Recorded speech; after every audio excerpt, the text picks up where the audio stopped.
Hello brother, কেমন আছো? আশা করি সবাই ভালো আছো। তো আজকে এই পুকুরটা কিনেছিলাম প্রায় 15,000 টাকা দিয়ে। দেখা যাক, এখানে অনেক বড় বড় মাগুর মাছ আছে, সেখান থেকে আমরা মাগুর ধরা হচ্ছে। সবাই এ পাশ থেকে ও পাশ থেকে সবাই মাগুর ধরে খুব আনন্দ পাচ্ছে। জানি না এখান থেকে মাগুর ধরে আমরা লাভ করতে পারবো কিনা। যদি মাগুর ধরতে না পারি, 20,000 টাকা না হয়, তাহলে আমাদের মাথায় হবে হাত। কি করব মনে নাই, শান্তি।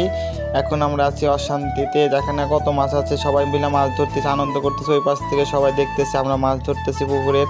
তো আরও দূর থেকে সবাই মাছ ধরতেছে, দেখা যাচ্ছে আগ্রহী করতেছে আমরা কি মাছ ধরতে পারি। তো পুকুরটা কিনেছি এত টাকা দিয়ে। দেখা যায় এখানে অনেক বড় বড় মাছ আছে। তো মাগুর মাছগুলো অনেক বড় বড়। দেখা যাক কি হয়, আজকে আমরা লাভ করতে পারি কিনা। তো মাগুর ধরতে গিয়ে যে দেখেন কত বড় বড় মাগুরগুলো তোলা হচ্ছে। তো এই পুকুরটাতে অনেক মাছ আছে, যা বোঝা যাচ্ছে যে মাছগুলো অনেক বড় বড়।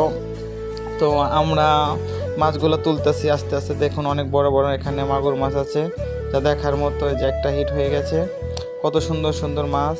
এখানকার প্রায় পানি হয়তো অতটুক ভালো না, তারপরে এখানে মাছ অনেক মাছ আছে, যা বলার বাইরে।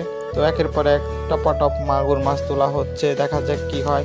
মাগুর মাছগুলো তাড়াতাড়ি তুলে বিক্রি করা হবে। তো বিক্রি করা শেষে আমরা দেখবো কত টাকা আসে। দেখা যাক কি হয়। এই মাগুর মাছগুলো অনেক বড় বড় হয়ে গেছে, তাই কিছু কিছু ছোট আছে। দেখা যাক কি হয় যে মাগুরগুলো। সো এখানকার পাগারের যে পুকুরটা আছে আমরা কিনে নিলাম, সেই পুকুরের মাছ দেখাচ্ছি। তো কেমন লাগলো সবাই?